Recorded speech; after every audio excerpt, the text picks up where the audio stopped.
युवा संवाद कार्यक्रम में सबसे पहले यशस्वी पूर्वजों की प्राचीन भूमि हिमालय के कणों को समाहित किए माता गंगा, कृमिकला और हरोहर नदियों की धाराओं से आच्छादित भूमि, जिस भूमि को स्वयं भगवान बुद्ध का 3 वर्षावासों का साक्षात अनुभव मिला हो, जहाँ प्राचीन काल में श्रृंगी ऋषि का आश्रम स्थापित रहा हो और जहाँ विशाल विहारों के अवशेष हर क्षेत्र में मिलते हों, जहाँ अशोक धाम स्थापित हो, इसके पूरे क्षेत्र में प्राचीन अवशेष ऐसे मिलते हैं जो इंगित करते हैं कि कभी मूर्तिकला के क्षेत्र में पूरे बिहार में और पूरे राष्ट्र में क्षेत्र अग्रणी रहा हो। ऐसी प्राचीन भूमि को मैं नमन करता हूँ।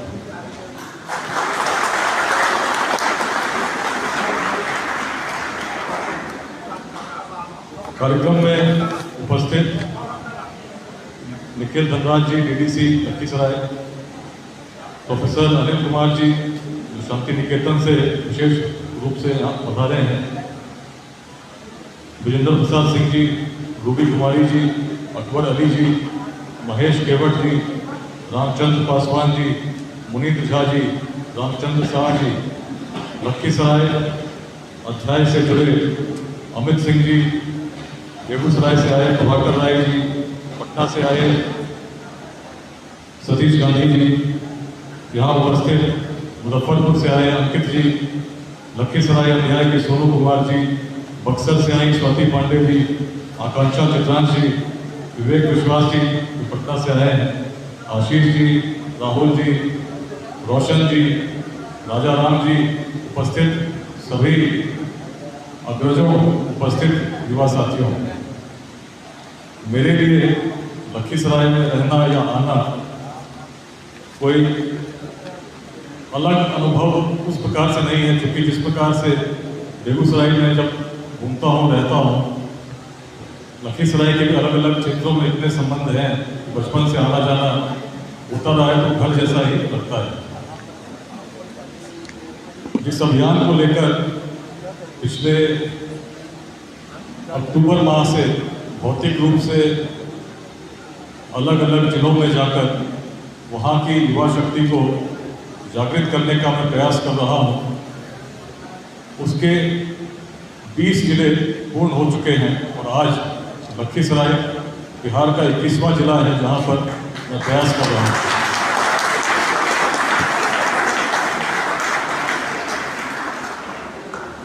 मुझसे पहले निखिल जी बोल रहे थे, बोलने से पहले हम लोग एक साथ बैठे थे, बात कर रहे थे।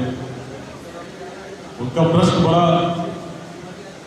सुलभ प्रश्न है और अक्सर जब हम लोग बात करते हैं बिहार को प्रेरित करने की आवश्यकता क्यों आ गई, उनका प्रश्न बड़ा स्वाभाविक कि जिस भूमि में ऐसी क्षमता तब थी जो पूरे भारत को, पूरे विश्व को इंस्पायर करती थी, आज कैसी विडंबना है कि उसको इंस्पायर करने की हम बात कर रहे हैं।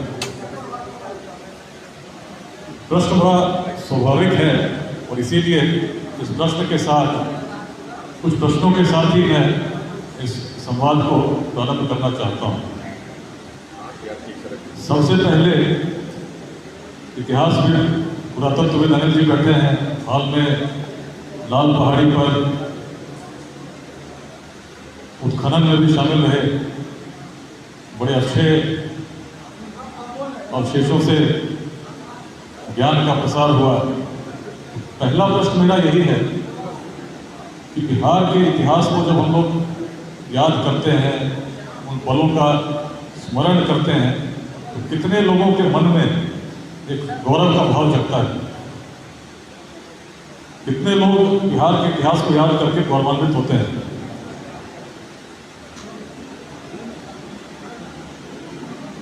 और जो जो लोग हाथ नहीं उठा रहे, क्या वो बिहार के इतिहास को याद करके सभी होते हैं। निश्चित बिहार के इतिहास का जो लोग स्मरण करते हैं तो हर व्यक्ति के मन में एक रोमांच, एक उत्साह, एक प्रकार का भाव गौरव का जगता है कि नहीं जगता है?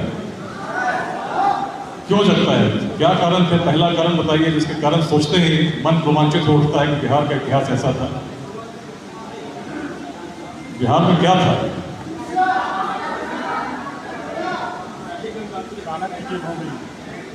चाणक्य की भूमि, पहला गणतंत्र, शिक्षा, ज्ञान और किसी भी चीज पर हम गौरवान्वित होते हैं तो क्यों होते हैं? प्रथम गणतंत्र, विश्व का विश्वविद्यालय,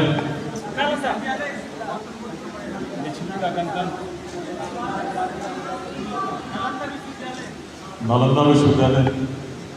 मुख्य रूप से जितने भी कारण लोग गिनते हैं, कोई आर्यभट्ट का नाम ले, याज्ञवल्क्य का नाम ले, चाणक्य का नाम ले, कहीं न कहीं उसको बिंदुओं में जब मैं देखता हूँ, प्राचीन काल से ही बिहार ज्ञान की भूमि के रूप में जानी गई।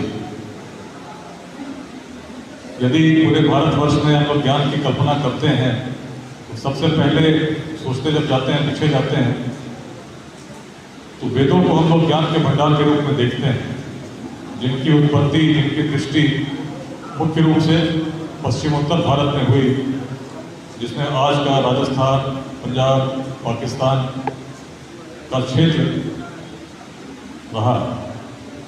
लेकिन वैदिक परंपरा जब बढ़ती गई, कोई भी चीज़ बढ़ती है तो आगे चलती है तो ज्ञान का स्तर भी बढ़ता है। और जहाँ वेदों को ज्ञान का भंडार कहा गया, तो वैदिक परंपरा का जो उत्कर्ष आया तो उसको हम लोग क्या बोलते हैं? जहाँ हम कहते हैं वेदों का अंत हो गया, क्या बोलते हैं? पीछे से बोल रहे हैं, वेदांत बोलते हैं। तो वेदांत की भूमि कहाँ है? चलिए, अच्छी बात है, सब लोग जान रहे हैं। बिहार, उत्तर बिहार के मुख्य रूप से मिथिला के क्षेत्र में, घने जंगलों में, दियारा क्षेत्र में, अलग अलग स्थानों पर जब उपनिषदों को पढ़ते हैं तो हम पाते हैं मंत्रों की दृष्टि हुई, क्योंकि उसको वैदिक परंपरा का उत्कर्ष यदि हम उस रूप में देखें तो हम पाते हैं कि हमारे लोगों की क्षमता बड़ी अलग थी। जहाँ पूरे विश्व भर में लोग भौतिक तत्वों पर संतुष्ट हो जाते थे, भौतिक ज्ञान पर ही चिंतन करते थे, बिहार के यदि उत्कर्ष कहीं हुआ, उसका मूल यदि देखें तो ज्ञान के स्तर का था, जो केवल भौतिक तत्वों से संतुष्ट नहीं था, आध्यात्मिक तत्वों के गुण रहस्यों को भी जानना चाहता था। और इस जानने के प्रयास में जो ज्ञान का स्तर हुआ, उसमें व्यक्ति से व्यक्ति को तोड़ने वाले भेद मिट गए। हर व्यक्ति में एक रूप दिखने लगा। अनेक बंधन थे, वर्ण की व्यवस्था थी, समाज में आर्थिक रूप से विपन्नता होती है, कोई समृद्ध होता है। लेकिन जब वेदांत की दृष्टि से लोग देखने लगे तो सारे भेदभाव मिट गए। और भेदभाव केवल मानव जाति में नहीं मिटे, व्यक्ति को व्यक्ति से एक मानते ही थे। किसी भी जीवात्मा में उसी आत्मा का वास है। इस दर्शन को बिहार ने न केवल लिया बल्कि स्थापित किया।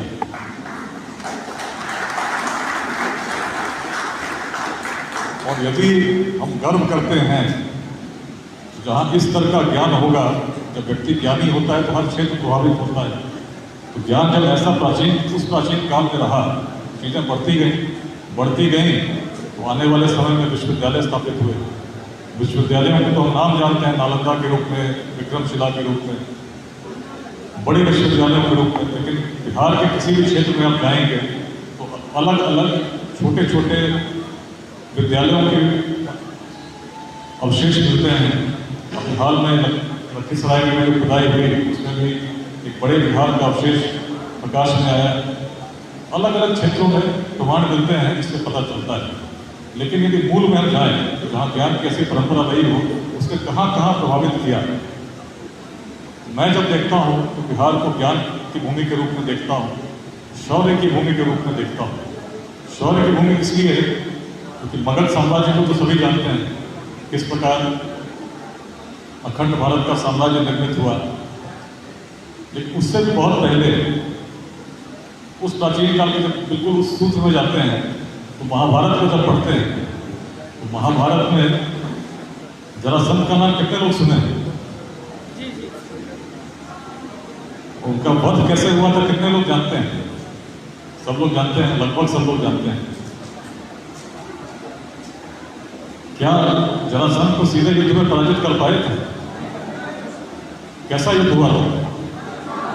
मल्ल युद्ध हुआ था। मल्ल युद्ध के लिए यदि कोई व्यक्ति हस्तिनापुर से चलना हो, इंद्रप्रस्थ से चलना हो और उसको राजगृह जाना हो तो कौन सा रास्ता सुलभ होगा? किस रास्ते से जाएंगे? उस प्राचीन काल में आज भी किसी को यदि दिल्ली से राजगीर आना हो तो कौन सा रास्ता सही होगा?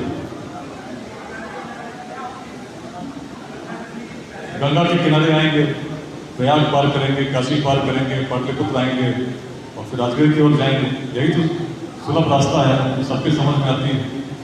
लेकिन महाभारत में भगवान श्री कृष्ण, अर्जुन और भीम जब चले इस रास्ते से नहीं चले,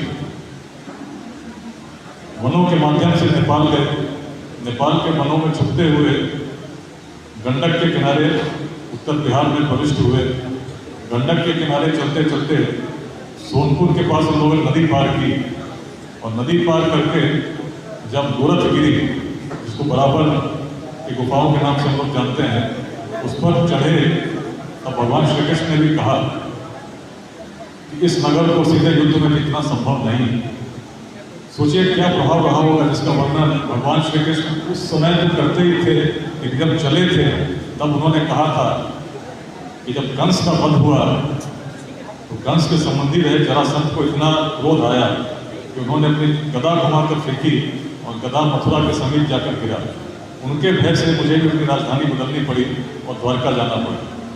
प्राचीन काल में जिस भूमि में ऐसा शौर्य रहा हो, चीजें आगे बढ़ी, बढ़ती गई, ऐसी बढ़ी कि एक समय ऐसा आया जब यवन योद्धा वीर अलक्षेत्र अलेक्जेंडर द ग्रेट मन में पूरे विश्व को जीतने की कल्पना लेकर चलते गए।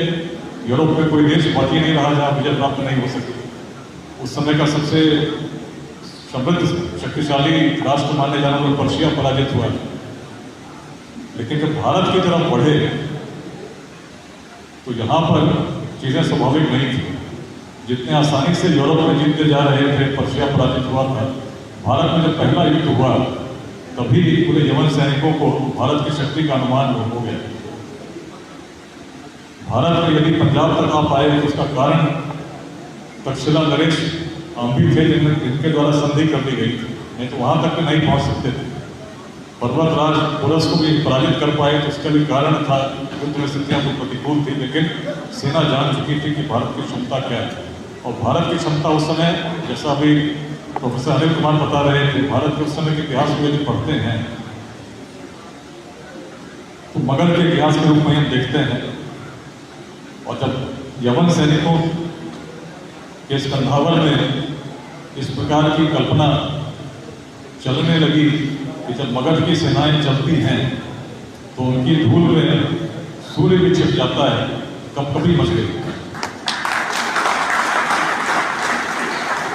जिस प्राचीन शौर्य का प्रधान स्वयं भगवान श्री कृष्ण ने कहा था, उसके साक्षात प्रमाण इतिहास की पुस्तकों में हर उस ग्रीक इतिहासकार ने लिखा है जब उसने मगध की सेना का वर्णन किया, कितने हजार अश्व थे, कितने गज थे, कितनी पैदल सेना थी। और ये बातें जब उस समय के यवन सैनिकों में फैलने लगी तो जो विश्व विजय की कल्पना लेकर चले थे, ऐसे सम्राट भी अपने सैनिकों को मना नहीं पाए, लौटना पड़ गया। 3 दिनों तक बैठे रहे, प्रयास करते रहे अपने शिविर में बैठ करके सैनिक मान जाए, लेकिन मगध का शौर्य ऐसा था कि उस समय की सबसे विशाल सेना, महान सेना जो विश्व विजय की कल्पना लेकर चली है, उसको भी लौटना पड़ा। उद्यमिता की बात कीजिए, ज्ञान की भूमि थी, शौर्य की भूमि थी, उद्यमिता की भूमि। प्राचीन बिहार में जब हम देखते हैं, पाटलिपुत्र तो सभी स्मरण करते ही हैं कि किस प्रकार मेगास्थनीज ने 3वीं शताब्दी में ईसा पूर्व में ही विश्व का सर्वप्रमुख नगर के रूप में उसे वर्णित किया। चंपा की बात अभी कर रहे थे।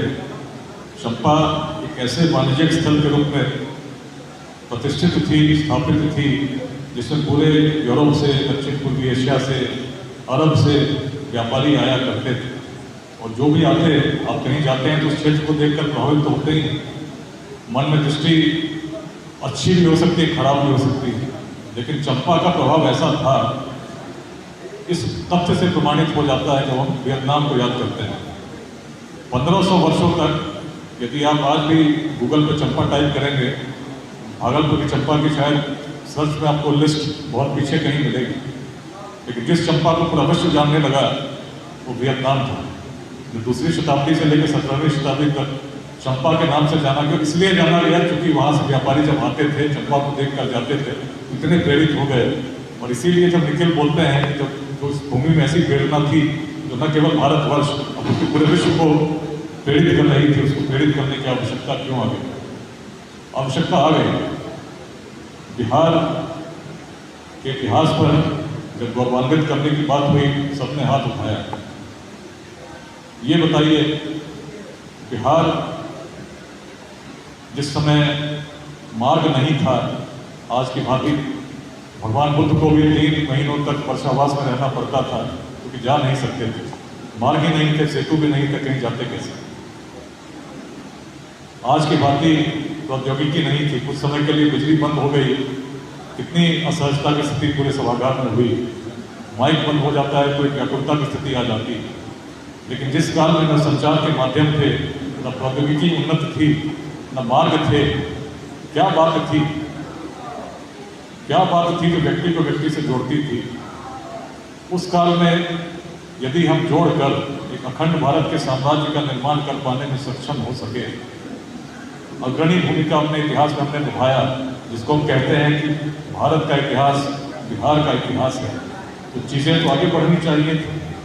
जो क्षेत्र पूरे भारत का नेतृत्व कर रहा हो, उस भारत का जिसकी सीमाएं आज की भारत की सीमाओं से बहुत अधिक विस्तृत थी, अफगानिस्तान के पार तक थी, दक्षिण में सागर तक तो थी ही थी, उत्तर में हिमालय से भी आगे तक थी, पूर्वोत्तर से भी अधिक विस्तृत जिसकी सीमाएं थीं, उस भारत का जो क्षेत्र नेतृत्व कर रहा हो, जिस प्रकार से वैदिक परंपरा बढ़ती है तो वेदांत आ जाता है, तो बिहार जो प्राचीन काल से ज्ञान की भूमि रही, शौध की भूमि रही, उद्यमिता की भूमि रही, उसका भी विकास होना चाहिए था। जिस समय मेगास्थनीज 3री शताब्दी में विश्व का सब प्रमुख नगर बता रहे थे, उस समय के किसी पटनावासी से यदि पूछा जाता कि भाई बताओ 2500 साल बाद तुम्हारा नगर कैसा होगा, तो व्यक्ति क्या सोचता है? व्यक्ति तो सोचता है चीज़ें और अच्छी होंगी, अपने जीवन के लिए भी सोचता आज तो मैं 8वीं में ऐसा कर रहा हूँ, जब 12वीं में जाऊँगा ऐसा करूँगा, ग्रेजुएशन में जाऊँगा ऐसा करूँगा। कोई व्यक्ति ऐसा सोचता है क्या कि मेरे जीवन में पतन आएगा? उस समय का बिहार क्या सोच रहा होगा, जिसको पूरा विश्व उस रूप में देखता हो? लेकिन आज का बिहार, आज के बिहारवासी से यदि मैं प्रश्न करूं कि बिहार में जिस प्रकार का विकास होना चाहिए था, जिसमें प्राचीन काल में ऐसी क्षमता थी जब संसाधन नहीं थे, तो क्या आप संतुष्ट हैं? जिस क्षेत्र में पूरे विश्व भर से लोग पढ़ने के लिए लालायित रहते थे, हिमालय के ठंडे रास्तों से आते थे, यहाँ से जब जाते तो अपने देश में पूजे जाते थे, उस प्राचीन काल में जब ऐसा था, तो क्या आधुनिक काल के बिहार से आप संतुष्ट हैं?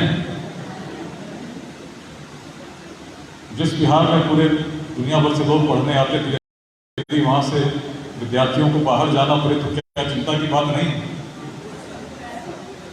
जिस बिहार में ऐसी उद्यमिता थी, जिसमें प्राचीन वाणिज्यिक केंद्र थे, जिसमें ऐसे श्रेष्ठी हुआ करते थे कि जहाँ भगवान बुद्ध की सभा होती, उस पूरे जमीन को सोने के सिक्कों से भी खरीदने की क्षमता रखते थे, उस प्राचीन काल में यदि ऐसे उद्योग स्थापित थे जिसका वर्णन अर्थशास्त्र में कपिल ने किया, तो चीज़ें तो और बढ़नी चाहिए थी।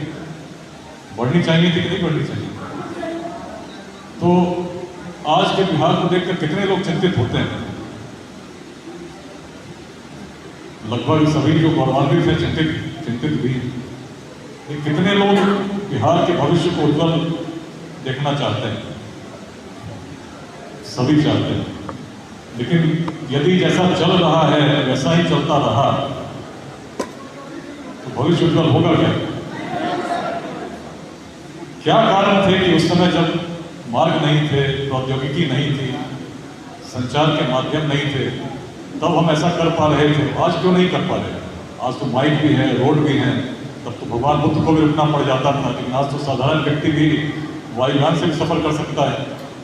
बात करनी हो, बात यहाँ हो रही है, देखिए इतने मोबाइल चल रहे हैं। स्वाति पांडे जी बक्सर की हैं, कलकत्ता से आई हैं, इनका लाइव चलता है, लाखों लोग सुनते हैं और दुनिया भर में सुनते हैं। ऐसे संचार के माध्यम प्रस्तुत हैं। जब संसाधन नहीं थे तब तो हम ऐसा कर पा रहे थे, आज क्यों नहीं कर पा रहे? आज क्यों चिंतित हैं? क्यों ऐसे दृश्य देखने को मिलते हैं कि जब लॉकडाउन होता है तो पूरे भारतवर्ष से मजदूरों को पैदल आना पड़ जाता है। जिस भूमि में ऐसी क्षमता थी कि पूरे विश्व से लोग व्यापार करने के लिए आते थे, यहाँ के लोग जाते थे, रोजगार के लिए कहीं जाना नहीं पड़ता था उस प्राचीन काल में। लेकिन यदि स्थिति बनी तो उसका कारण क्या है? जो चीजें बढ़ी क्यों नहीं? चिंता होती है, लेकिन चिंता होने से कोई समाधान होगा? चिंता से कोई समस्या का समाधान नहीं है, चिंतन करना पड़ता है। क्यों ऐसा हुआ? अब उस प्राचीन बिहार को जब मैं देखता हूं तो एक अलग दृष्टि दिखती है। एक ऐसी दृष्टि जो प्राचीन काल से वेदांत की दृष्टि कर सकती थी, जिसमें भेद था ही नहीं। और ऐसी दृष्टि के साथ जब समाज में स्थापित हुए, अपवाद प्रस्तुत करने की परंपरा थी, अलग सोचने की, अलग करने की। एक मन में हमेशा जिज्ञासा भी थी, लालसा भी थी, और उसको कर पाने में सक्षम थे। और अपवाद वेदांत की दृष्टि की बात हम लोगों ने की, लेकिन भौतिक जीवन में किस प्रकार सुधार हो, इसका यदि कहीं अपवाद मिला तो प्राचीन बिहार के हमारे पूर्वज ही वैसे थे, वैसा कर सके। मगध की हम लोगों ने बात की, कैसे उसके शौर्य के आगे उस समय के सबसे शक्तिशाली सेना को भी लौटना पड़ा। लेकिन मगध के उदय का कारण क्या था? यदि अखंड भारत का साम्राज्य निर्मित हुआ तो उसका केंद्र मगध ही क्यों बना? भारत का कोई अन्य क्षेत्र भी हो सकता था, भोपाल भी हो सकता था, बंगाल भी हो सकता था, राजस्थान भी हो सकता था। आज तो भारत की राजधानी दिल्ली में स्थापित है, कहीं हो सकती थी। मगध ही क्यों? क्या कभी आप लोगों ने इस पर सोचा है? कोई बता सके कि मगध ही क्यों था? मैदानी भाग था, लोहे का क्षेत्र था, साथ में नदी के रास्ते थे। चलिए, बहुत अच्छी बात है। मैदानी भाग था, लोहे का क्षेत्र था, नदी के मार्ग थे, लेकिन क्या केवल मगध ही ऐसा था? यदि आप चिंतन करेंगे तो काशी में भी हो सकता था। काशी के पास भी तो नदियां थी, मैदानी क्षेत्र था। और यदि काशी से कुछ नीचे जाते हैं तो पूरे पर लोहे का भी स्रोत आपको मिल जाता है। अनेक जनपद हो सकते थे, लेकिन मगध ही क्यों? इस रूप में यदि चिंतन करेंगे, कोई भी व्यक्ति बढ़ता कैसे है? अपने ही गांव में यदि आप देखेंगे, कोई व्यक्ति बहुत आगे बढ़ जाता है, कोई व्यक्ति बहुत पीछे रह जाता, अपने सामर्थ्य के हिसाब से भी बढ़ नहीं पाता। क्यों होता है? विचार, दृष्टि। जिस व्यक्ति का विचार बड़ा हो, आगे बढ़ता है कि नहीं बढ़ता है? और जिसकी विचार संकुचित हो, अपने पड़ोसी से लड़ने के लिए तत्पर रहे, अपने गोतिया में नहीं उलझा रहे, ऐसे व्यक्ति का क्या हश्र होता है? पतन हो जाता है। सामर्थ्य हो सकता है, लेकिन सामर्थ्य का कहीं प्रयोग नहीं है। मगध में क्या बात थी? मगध को एक रूप में देखें, एक बहुत बड़ा अपवाद प्रस्तुत करने की क्षमता मगध में थी।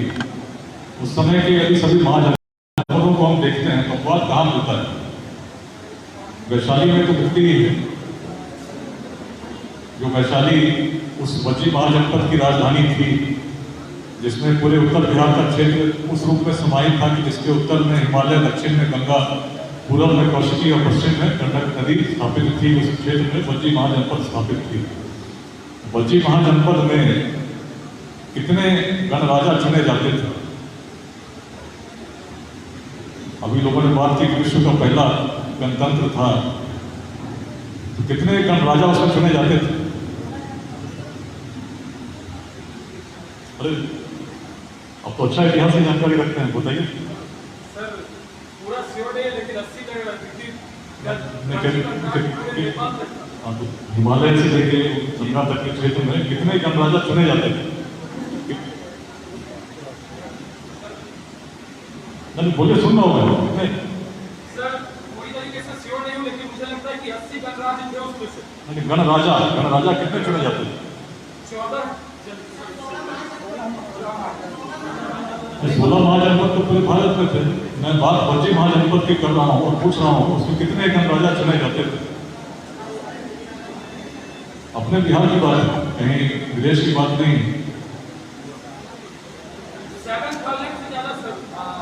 7,707 गणराजा उस पूरे उत्तर बिहार के क्षेत्र में चुने जाते थे।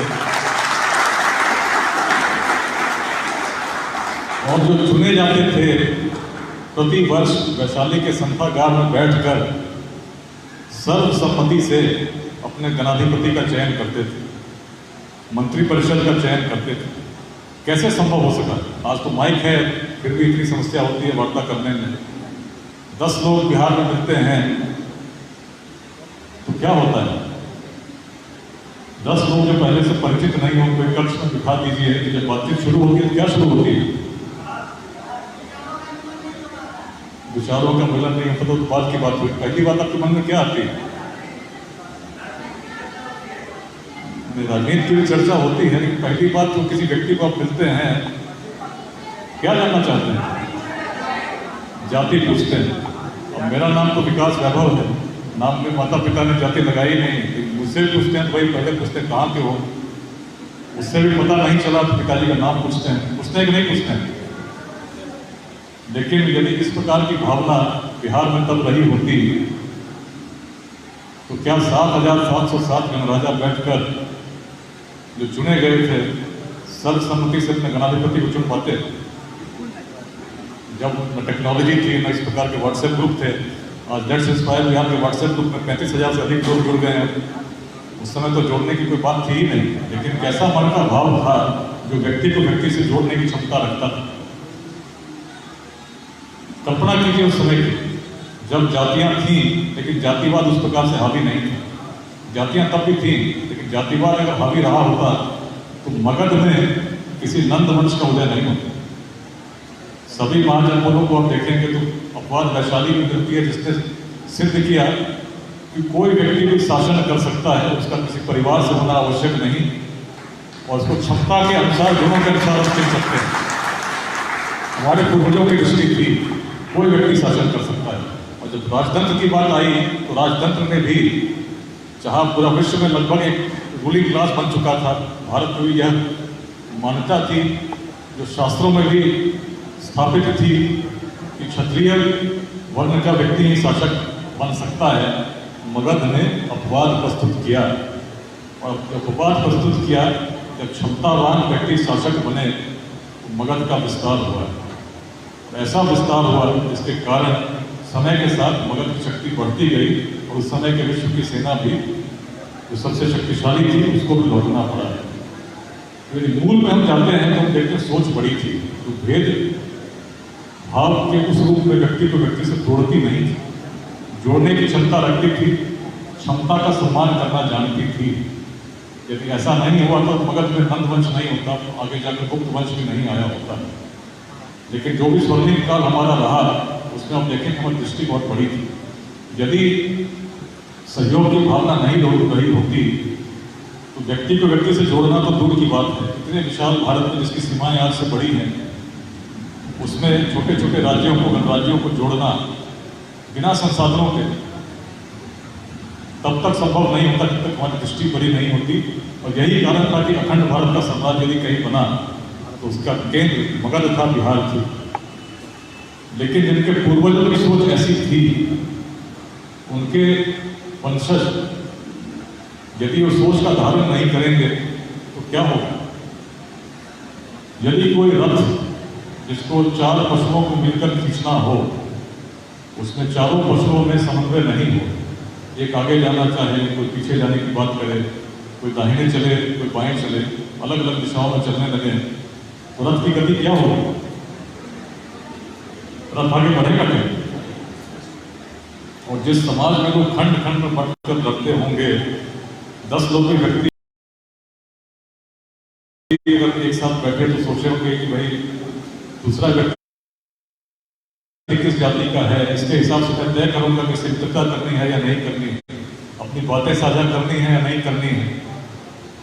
जिस समाज में इस प्रकार की सोच होगी, समाज का क्या होगा? क्या होगा? समाज आगे बढ़ेगा क्या? यदि ऐसी सोच तब रही होगी, मगध वंश में मगध का उदय कहाँ होगा? आचार्य चाणक्य भी जब चले और उन्हें किसी क्षमतावान व्यक्ति की तलाश थी जिसमें अखंड भारत के स्वामी बनने की क्षमता हो, तो क्या किसी वर्ण विशेष के व्यक्ति को खोज रहे थे? एक बालक में जब क्षमता दिखी, क्या उसने बालक से वर्ण पूछा? शास्त्रों को मानते थे, शास्त्रों के बड़े ज्ञाता थे, लेकिन क्षमता का सम्मान करना जानते थे। आज बिहार में क्या हो रहा है? यदि हम देखेंगे कि उस काल में ऐसा कर सकते थे, आज नहीं कर पा रहे हैं, मैं तो मुख्य रूप से यही देखता हूँ कि आपस में भेदभाव घटे जा रहे हैं, और जो सभ्यता आपस में संघर्ष करती रहेगी, आगे बढ़ ही नहीं सकती। किसी भी जल को जो प्रवाहमान हो, गतिमान हो, जो बहती रहती है, नदी की धारा जब चलती रहती है, वो शुद्ध रहती है, रहती है कि नहीं रहती? लेकिन उसी धारा को यदि रोक दें, शिथिल कर दें, जो धारा रुक जाए, तो क्या होता है? प्रदूषित हो जाती है, गंदा हो जाता है। जो धारा बहेगी नहीं, वो तो प्रदूषित होगी ही। उसी प्रकार से जिस समाज में भेदभाव हो और समाज आगे नहीं बढ़े, तो क्या होगा? वैचारिक प्रदूषण होता है, व्यक्ति व्यक्ति से संघर्ष लिप्त हो जाता है। पीड़ा तब होती है कि जब पूर्वज जैसे थे तो वंशज जैसे क्यों नहीं? जब पूर्वजों में व्यक्ति को जोड़ने की ऐसी क्षमता थी कि छोटे छोटे राज्यों को जोड़कर अखंड भारत के साम्राज्य का निर्माण कर सकते थे, 7,707 व्यक्ति बैठकर एक सभागार में निर्णय ले सकते थे, तो वंशजों में क्या कमी आ गई? रक्त तो वही। चिंतन करना होगा। यदि बिहार को आगे बढ़ाना चाहते हैं तो किसी और को देखने की आवश्यकता नहीं, कोई दूसरा नहीं आएगा जो आकर बदल देगा। हर व्यक्ति को चिंतन करना होगा, सोचना होगा मेरा योगदान क्या है। यदि आचार्य चाणक्य के मन में ऐसा होता, अपने लिए कुछ अर्जित करना चाहते, स्वार्थ से निकलते और अखंड भारत का साम्राज्य कभी नहीं बनता। यदि चाणक्य के मन में उस प्रकार के भाव रहे होते, उस इतिहास को निर्मित होते हम नहीं देख पाते। लेकिन इतिहास केवल चाणक्य के कारण निर्मित नहीं हुआ, उस समय के सभी व्यक्तियों का सहयोग निश्चित रहा होगा जो आपस में जुड़ सके। नालंदा विश्वविद्यालय यदि स्थापित हुई, हजारों वर्षों तक पूरे विश्व में ख्याति प्राप्त रही, तो उसका कारण केवल नालंदा के एडमिनिस्ट्रेशन या प्रशासन नहीं थे, नहीं शासक बदलते रहे, प्रशासन बदलती रही, लेकिन नालंदा स्थापित थी। नालंदा स्थापित थी क्योंकि नालंदा के आसपास के 100 गांव पूरी तरह से प्रतिबद्ध थे, संबद्ध थे, संकल्पित थे कि अपने पूरे राजस्व को विश्वविद्यालय के रखरखाव के लिए देंगे।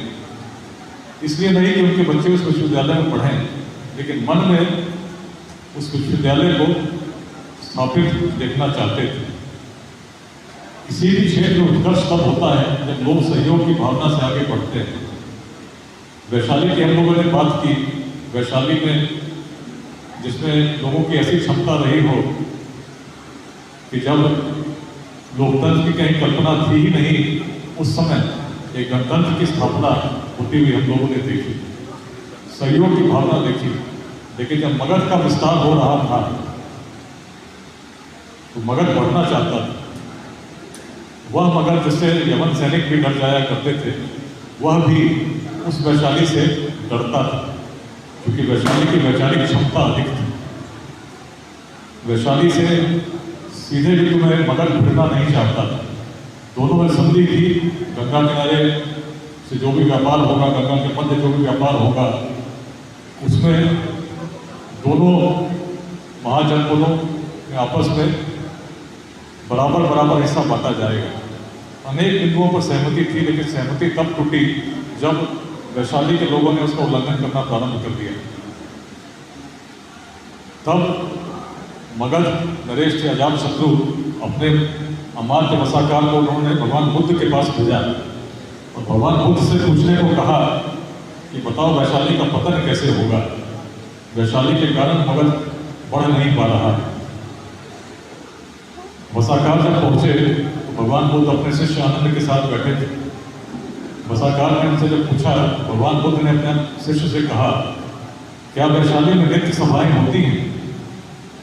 क्या वैशाली में स्त्रियों का, विधवों का, चैत्यों का सम्मान होता है?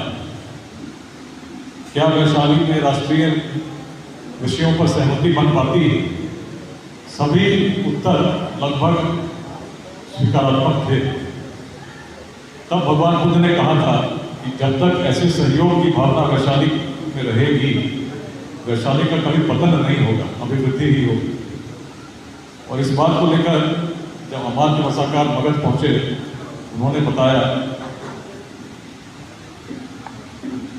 बड़े चिंतित थे कि भगवान बुद्ध तो कह चुके हैं कि वैशाली अभिवृद्धि ही होगी, पतन नहीं होगा, तो फिर मगध का विस्तार कैसे हो?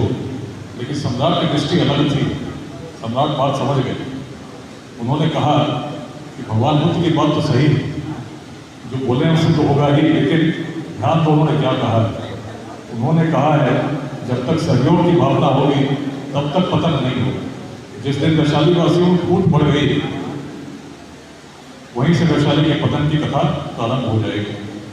और अपने अमात्य को निष्कासित करते हुए उन्होंने कहा, तुम जाओ वैशाली में स्थापित हो जाओ और वैशाली के जितने भी लोग हैं, जितने भी महत्वपूर्ण व्यक्ति हैं, उनके बीच फूट डालने का प्रयास करो।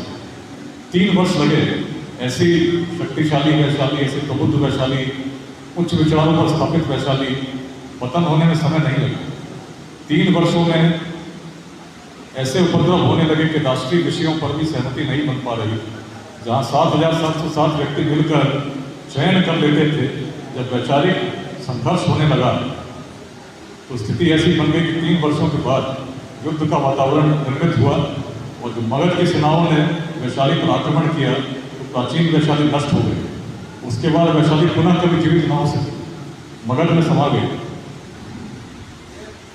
बिहार की जब हम लोग बात कर रहे हैं तो यदि हम देखेंगे पतन का कारण क्या है, निश्चित सबसे बड़ा कारण तो यही है कि हर व्यक्ति एक दूसरे से संघर्ष में लिप्त हो चुका है।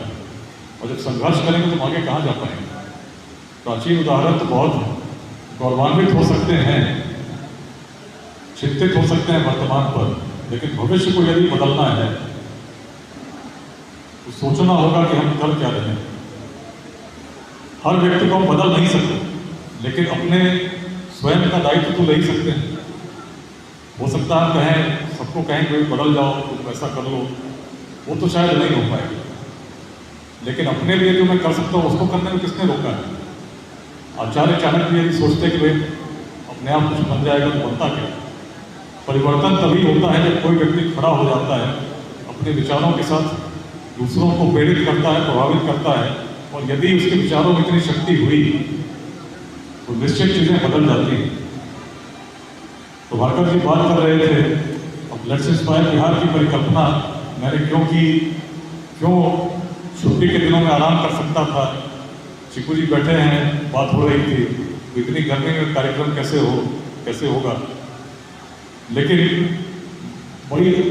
बहुत अच्छा लगा मुझे। बिजली चली गई, बड़ी भीषण परिस्थिति थी, लेकिन उसके बाद लोग विचलित नहीं हुए, सभागार में बैठे रहे। और मैं देख रहा था, कई बार ऐसा होता है लोग उठकर चले जाते हैं, लेकिन लोग यहाँ इसलिए हैं क्योंकि हम बिहार के लिए कुछ करना चाहते हैं। यदि नहीं करना चाहते तो इतनी गर्मी में हम बैठकर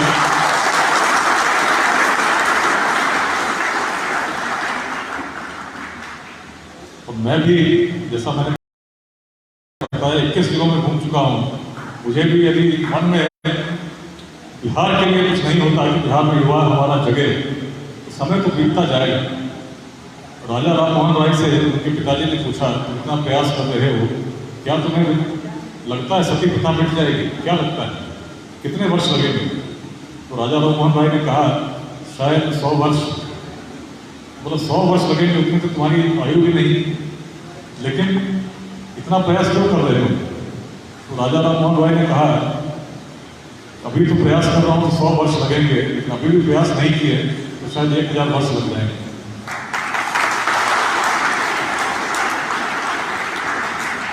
और कुछ ही वर्षों में सती तथा फिर शहीद प्रारंभ करना होता है। यदि आचार्य चाणक्य सोचते कि भाई कैसे संभव होगा, आज भी आप अफगानिस्तान जाओगे तो शायद इस भाषा में आप बात नहीं कर पाओगे। सम्राट अशोक के भी जब शिलालेख बने तो पूरे भारत में ब्राह्मी लिपि का प्रयोग हुआ, लेकिन अफगानिस्तान में जो शिलालेख लगे उनमें खरोष्टी लिपि का प्रयोग हुआ। कुछ न कुछ भिन्नता थी, लेकिन एक ऐसी भावना थी जो जोड़ती थी, तभी हम जोड़ पाने में सक्षम हो सके। बिहार की सोच क्या थी? सोच तो अफगानिस्तान के पार तक थी, लेकिन आज लखीसराय में हूँ, लखीसराय में कुछ दिनों पहले डीआईजी था मुंगेर का, सोच कहाँ चली गई थी? अभी हम लोग सुबह भी चर्चा कर रहे थे, पोखरावा गांव में लगातार छोटे से जमीन के टुकड़ों के लिए भाई भाई का पैसा बना हुआ था। कितने लोग मारे गए एक छोटी सी भूमि पर अधिकार के लिए। इतनी ऊर्जा जो उस भूमि को जीतने के लिए लग रही थी, कितने लोग चले गए। यदि ऊर्जा सही दिशा में लगी होती तो क्या क्षेत्र के लिए अच्छा नहीं होता? जो लोग चले गए, यदि उनकी ऊर्जा क्षेत्र के विकास में लगी होती तो क्या क्षेत्र का कल्याण नहीं होता? बिहार यदि बदलना है तो सोचना होगा ऊर्जा हम लगा कहाँ रहे हैं। यदि ऊर्जा हम संघर्ष में लगाते रहे तो संघर्ष करते रहे कि बिहार कभी बदलेगा नहीं। बिहार तब बदलेगा जब ऊर्जा हम सही दिशा में लगाएंगे। और लेट्स इंस्पायर बिहार अभियान का यदि उद्देश्य यही है, हर युवा को जागृत करना कि तुम क्या थे, और थे तो गौरवान्वित मत हो, जानो कि तुम क्यों थे। यदि सोच बड़ी नहीं होती तो हम कभी किसी अखंड भारत को स्थापित नहीं कर पाते। सोच बड़ी नहीं होती तो कभी विश्वविद्यालय स्थापित नहीं कर पाते। सोच बड़ी नहीं होती तो कभी वेदांत का दर्शन नहीं कर पाते। लेकिन जिनके पूर्वजों की सोच ऐसी हो तो वंशजों में क्षमता की कमी हो तो संभव हो ही नहीं सकता। यदि क्षमता का उपयोग हमने सही दिशा में करना प्रारंभ कर दिया तो निश्चित है चीजें बदलेंगी। वेदांत की हम लोग बात कर रहे थे। अक्सर जब भी युवा संवाद का कार्यक्रम होता है तो शायद ही कोई कार्यक्रम रहा हो जिसमें उस प्राचीन मंत्र को मैंने साझा नहीं किया। ओम पूर्णमदः पूर्णमिदं पूर्णात् पूर्णमुदच्यते पूर्णस्य पूर्णमादाय पूर्णमेवावशिष्यते। कितने लोग सुने हैं? कुछ लोग सुने हैं, करीब 10 लोग सुने हैं। अच्छी बात है, ज्ञान की भूमि रही है। कई बार सभाओं में कोई व्यक्ति नहीं मिलता जिसने इस मंत्र को सुना, प्रसन्नता हुई। कितने लोग इसका अर्थ जानते हैं? चलिए, एक व्यक्ति जानते हैं, एक इधर भी जानते हैं। मंत्र कहता है ओम पूर्णमदः पूर्णमिदं पूर्णात् पूर्णमुदच्यते पूर्णस्य पूर्णमादाय पूर्णमेवावशिष्यते। यदि ध्यान से आप सुनेंगे तो हर शब्द में कहीं न कहीं पूर्ण का उल्लेख मिलता है। पूर्ण का मतलब क्या होता है? पूरा, कंप्लीट। ऋषि ने कहा जो पूर्ण था वह पूर्ण है, वह पुनः पूर्ण में विलीन हो जाएगा। The complete remains complete and goes back to the complete. किसी व्यक्ति के बारे में जब हम बात करते हैं तो क्या किसी व्यक्ति को पूर्ण कहते हैं? किसी व्यक्ति के बारे में जब उसके गुणों की चर्चा करते हैं, क्या किसी व्यक्ति के बारे में हम ऐसा कहते हैं कि पूर्ण है? सब में कुछ ना कुछ कमी होती है, हम पूछते हैं, बात करते हैं कि हाँ ऋषि क्या कहते हैं? ऋषि कहते हैं जो पूर्ण था पूर्ण है, पुनः पूर्ण में विलीन हो जाता है। तात्पर्य क्या है?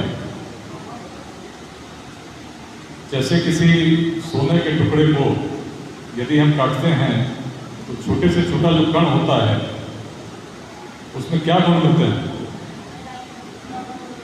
सोने का ही गुण मिलेगा, उसमें किसी अन्य धातु का गुण तो आएगा नहीं।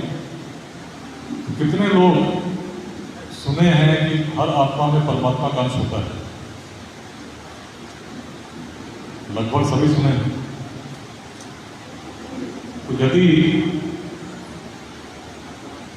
हर आत्मा में परमात्मा का अंश है, परमात्मा का गुण क्या है? परमात्मा के गुण को हम कैसे परिभाषित कर सकते हैं? क्या किसी किलोमीटर में, किसी किलोग्राम में, किसी यूनिट में परमात्मा के गुणों को परिभाषित कर सकते हैं क्या? क्या गुण है? असीम, इनफाइनाइट। और इनफाइनाइट को यदि हम विभाजित करते हैं, खंडित करते हैं, तो छोटे से छोटा जो कण होगा इन्फिनिटी का क्या होगा? असीम ही होगा। तो यदि हर आत्मा में परमात्मा का अंश है, तो हर व्यक्ति की क्षमता क्या हुई?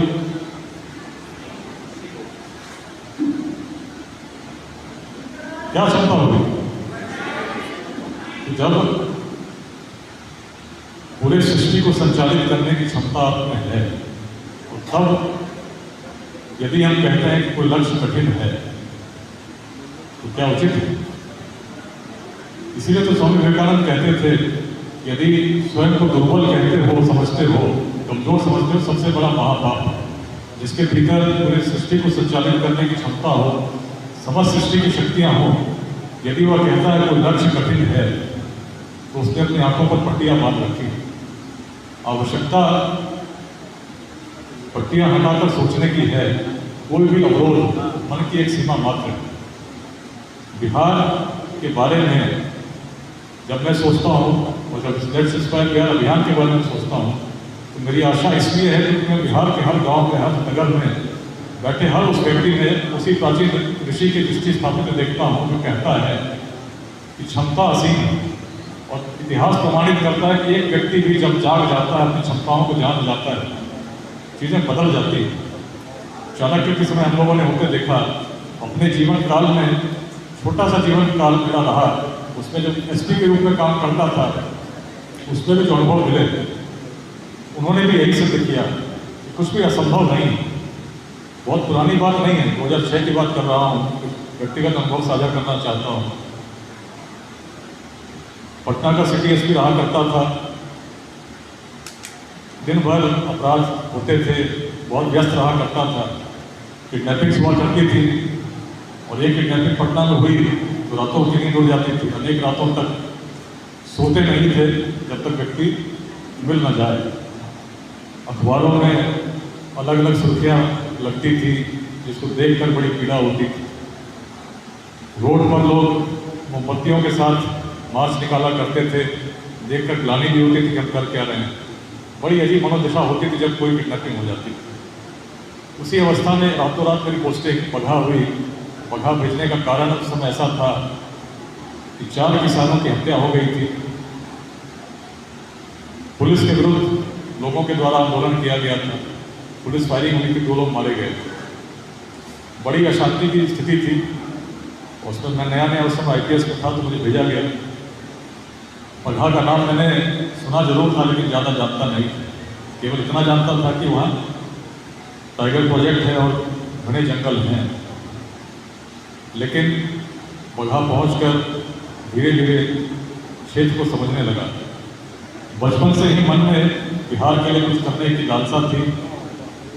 इसीलिए जब IIT में पढ़ता था, नौकरी बाहर भी लगी, जर्मनी में लगी, इन्फोसिस में लगी। उसको छोड़कर इच्छा हुई बिहार आकर काम करूँ।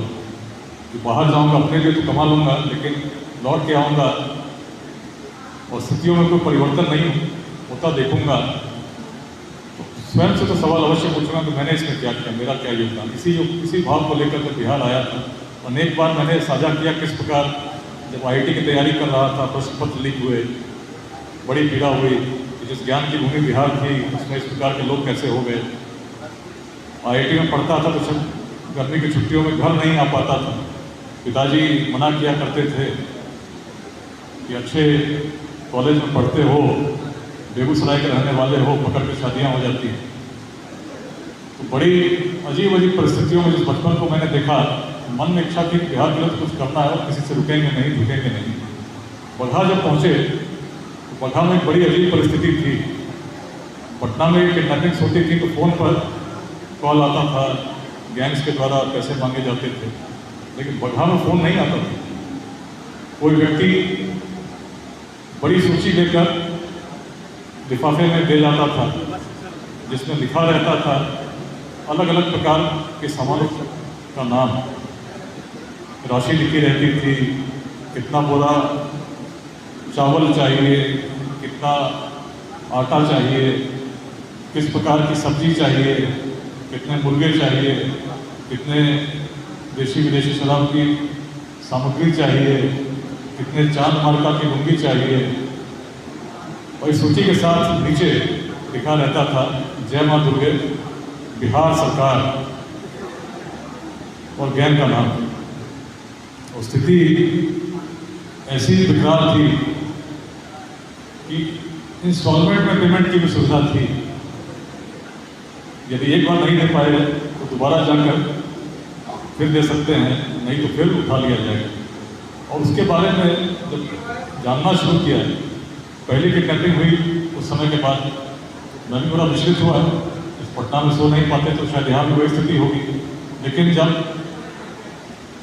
पुलिस मुख्यालय ने फ़ोन किया तो वहाँ से बड़े सहज भाव से कहा गया बगहा में हो, बगहा में ऐसा होता रहा है।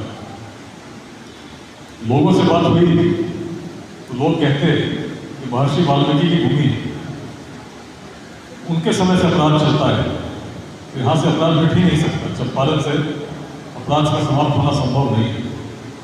और लगभग उसी स्थिति में किसी अंग्रेज ने भी जब अपराध के बारे में लिखा, उस क्षेत्र के बारे में लिखा यूनिवर्सिटी ऑफ क्राइम। वैसे क्षेत्र में लगभग हर व्यक्ति उसी मनोदशा में था कि अपराध समाप्त नहीं हो सकता है। किडनैपिंग होती तो केवल एक व्यक्ति की नहीं, पूरी की पूरी गाड़ियों की हो जाया करती थी। मैं भी चाहता था उसमें आराम से रह सकता था, लेकिन मन में संकल्प का परिवर्तन तो करना है। वो कैसे? तो सबसे पहले जब हम लोग अध्ययन किया तो पाया डकैत काफ़ी बिहार में गन्ने की खेती करते थे, जिससे आर्थिक पोषण भी प्राप्त करते थे और उन्हीं गन्ने के खेतों में लोगों को लाया रखा भी करते थे। सबसे पहले हम लोग गन्ना कटवाना शुरू किया। 2006 साल में करीब 20 लाख से अधिक राशि सरकार के खजाने में जमा हुई, जो डकैतों के पास जाती।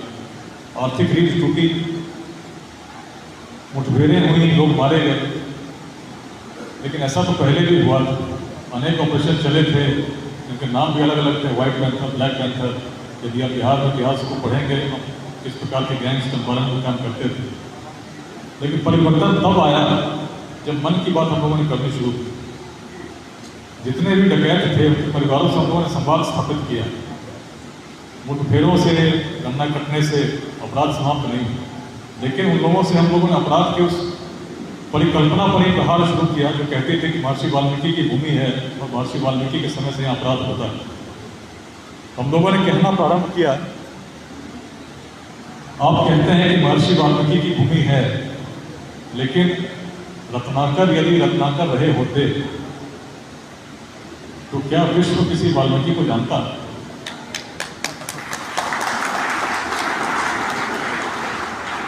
एक व्यक्ति ने एक परिवर्तन का निर्णय लिया जो सकारात्मक था, पूरे विश्व के लिए पूज्य बन गया। तो आपके भी जो बंधु हैं जो जंगल में दर दर भटक रहे हैं, दियारे की खाक छान रहे हैं, उनके मन में यदि प्रेरणा जगा तो कि अपनी मातृभूमि के प्रति कुछ तो दायित्व होगा, कुछ तो आंशिक निर्वहन करें। क्यों नहीं मुख्य धारा से जुड़ जाते हैं? उनके परिवार को भी लोग तिरस्कार की दृष्टि से देखते हैं। जब मुख्य धारा से जुड़ेंगे निश्चित अपने परिवार के प्रति भी अपने दायित्व को कर पाएंगे।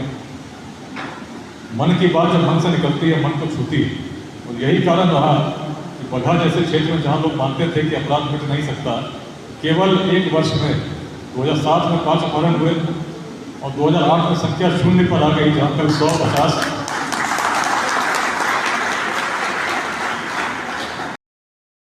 क्षेत्र को मिनी चंबल कहते थे। पटना के फ्रंट पेज पे चलता मिनी चंबल में 3 किसानों का अपहरण। मिनी चंबल का नाम, मिनी चंबल का दाग बिहार से मिट गया। 2008 के बाद से किडनैपिंग्स होती थी। यदि आज किसी आप चंपारणवासी से पूछेंगे जो नए पीढ़ी का हो, उसको शायद पता भी नहीं हो। चीज़ें बदलती हैं। रोहतास की बात हम लोग कर रहे थे। रोहतास में उसके बाद मेरी पोस्टिंग हुई, स्थिति बड़ी विकट थी। लखीसराय में भी उग्रवादी घटनाएं होती रही हैं। मुझे स्मरण है किस प्रकार एक समय ऐसा भी था जब पुलिस पार्टी किडनैप हो गई थी, किस प्रकार का वातावरण पूरे बिहार में निर्मित हुआ था, किस प्रकार पुलिस पदाधिकारी की हत्या कर दी गई थी, किस प्रकार की घटनाएं लखीसराय में होती रही, कितने लोग शहीद हुए।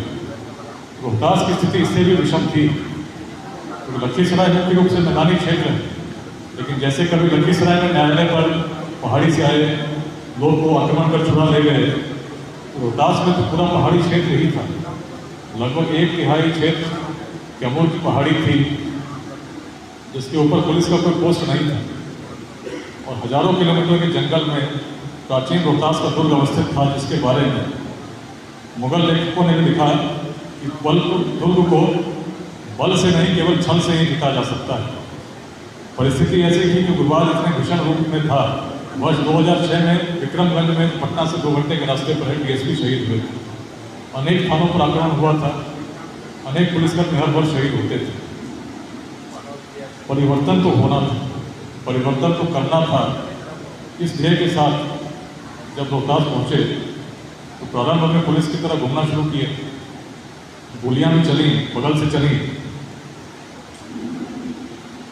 ऐसा लगा कि कठिन है, लेकिन तब मन वही कहता, राष्ट्रकवि दिनकर जब कहते हैं, वह प्रदीप जो दिख रहा है झिलमिल दूर नहीं है, थककर बैठ गए या भाई मंजिल दूर नहीं है। रोहतास में हम लोगों ने फिर लोगों से संवाद स्थापित करने का प्रयास किया। पहाड़ी पर आदिवासी रहते थे, जितने आदिवासी थे सब बड़े अपने प्राचीन विरासत पर गौरवान्वित हुआ करते थे। कहते थे कि जब संसाधन नहीं थे तो हमारे पूर्वजों में ऐसी क्षमता थी कि रोहतास दुर्ग को स्थापित कर सकते थे।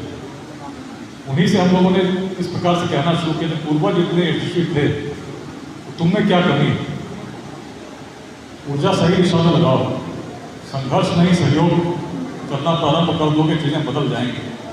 और जब बात ऐसी प्रसारित होने लगी तो जो चीजें असंभव लगती थी, कुछ ही समय में ऐसी स्थिति बन गई कि सभी उग्रवादियों को भी शस्त्रों के साथ आत्मसमर्पण करना पड़ गया।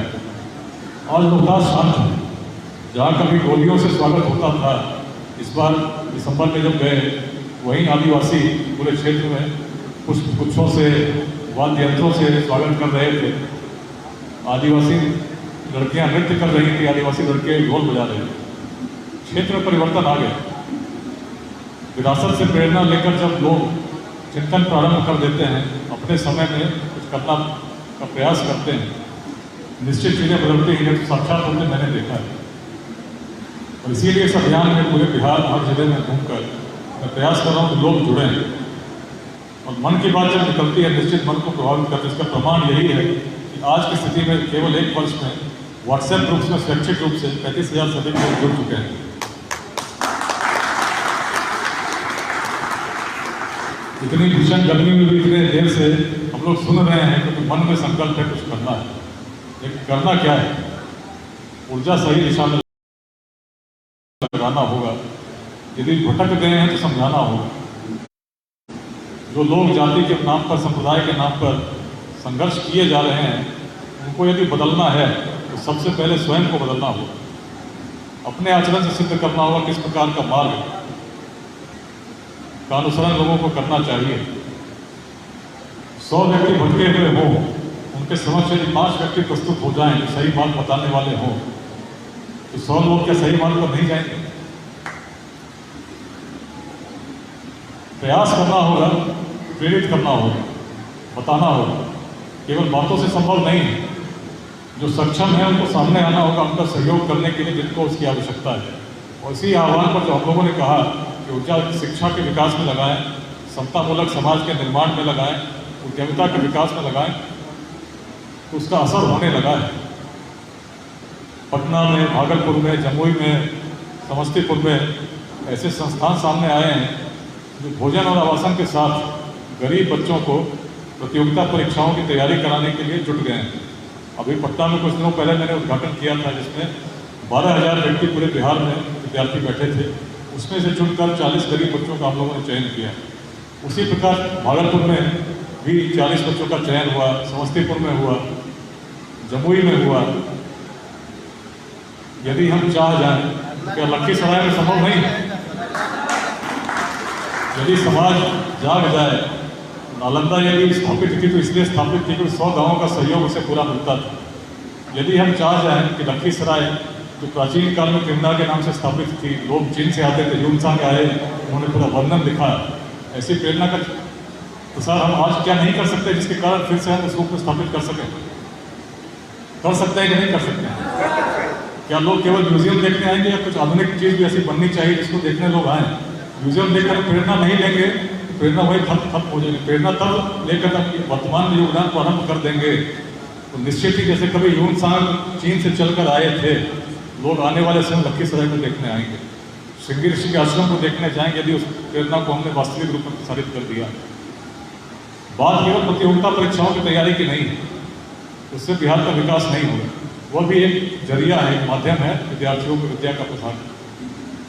अनेक योजनाएं हम संचालित कर सकते हैं, लेकिन वास्तविक रूप से यदि बिहार बदलना है तो उद्यमिता का विकास करना होगा। छोटे छोटे उद्योग कैसे स्थापित हो, इसके लिए अपनी युवा शक्ति को, युवा पीढ़ी को जागृत भी करना होगा, मेंटर भी करना पड़ेगा। और इसीलिए लेट्स इंस्पायर बिहार में जो अलग अलग परिकल्पनाओं पर हम काम कर रहे हैं, पूरी टीम बन चुकी है और उनको प्रयास कर रहे हैं। और टीम कैसे बनी है? किसी एक व्यक्ति को भी क्या कुछ पैसे दे रहे हैं?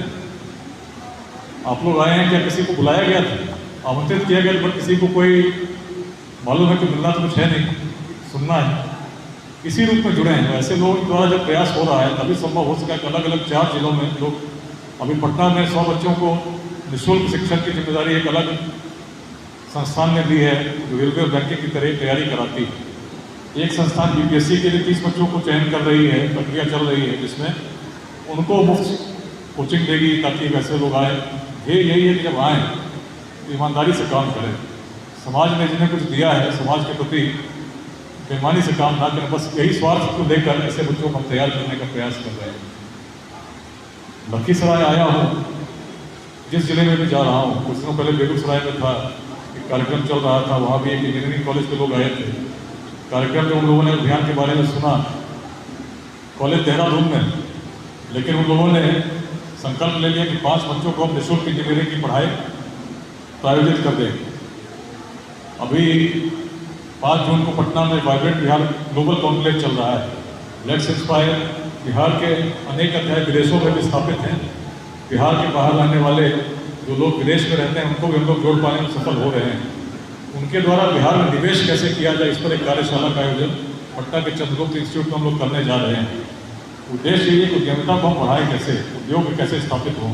और मुझे उम्मीद है कि इस कॉन्क्लेव के बाद कई नए उद्योग को स्थापित कर पाने में हम सक्षम हो सकेंगे। इसलिए हो सकेंगे कि ऐसे व्यक्तियों को हम जगाने का प्रयास कर पा रहे हैं जो सक्षम हैं, लेकिन सक्षम है और स्वयं के लिए रहे, समाज को उन्होंने कुछ दिया नहीं तो जीवन सार्थक नहीं हो सकता।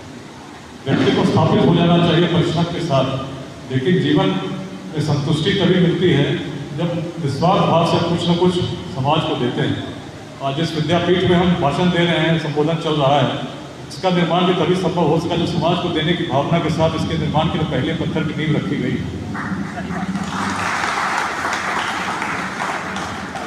समाज तभी आगे बढ़ता है जब मन में स्वार्थ नहीं है। व्यक्ति स्वार्थ लेकर चलेगा तो अपने लिए पूर्ति कर पाएगा, समाज नहीं बढ़ पाएगा। संघर्ष करते रहेंगे तो कहीं आगे नहीं जा पाएंगे, उस गतिमान नदी की शिथिल धारा की तरह प्रदूषित होते चले जाएंगे। बिहार को यदि बढ़ाना है, बिहार को यदि बचाना है, इस भेदभाव से मुक्त समाज को बनाना होगा।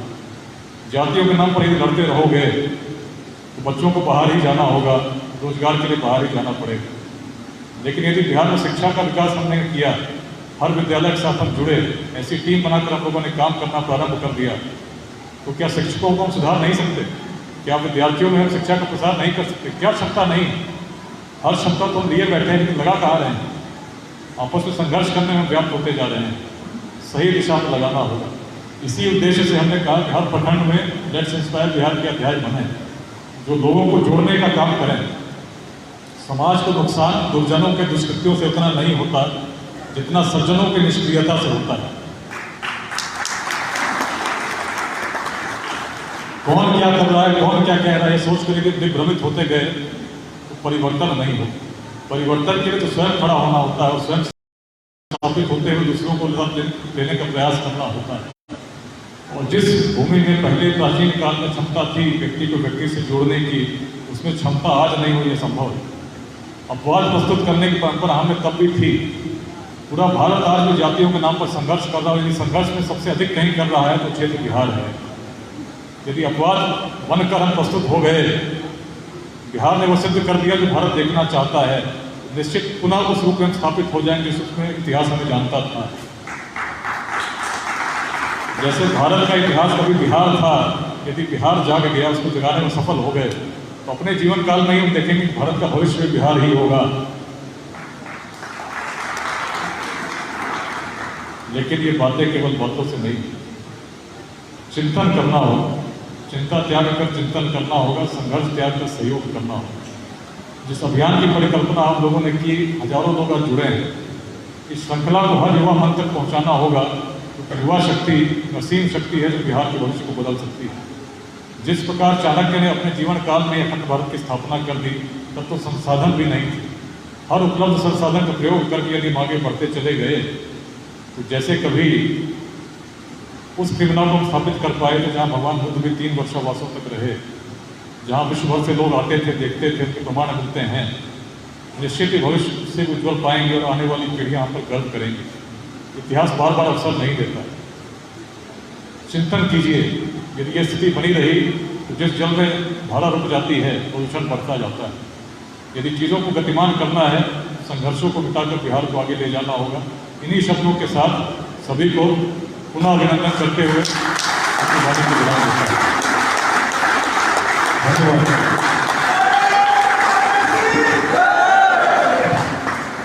बहुत बहुत धन्यवाद सर। निश्चित रूप से चिंतन के प्रति प्रेरणा और चिंतन से बड़ी होती है योजनाओं से बड़ा होता है प्रयास, और प्रयास तभी सफल हो सकता है जब हम किसी बिना आग्रह से ग्रसित हुए निश्चित रूप से निस्वार्थ भावना से समाज के लिए कार्य करें।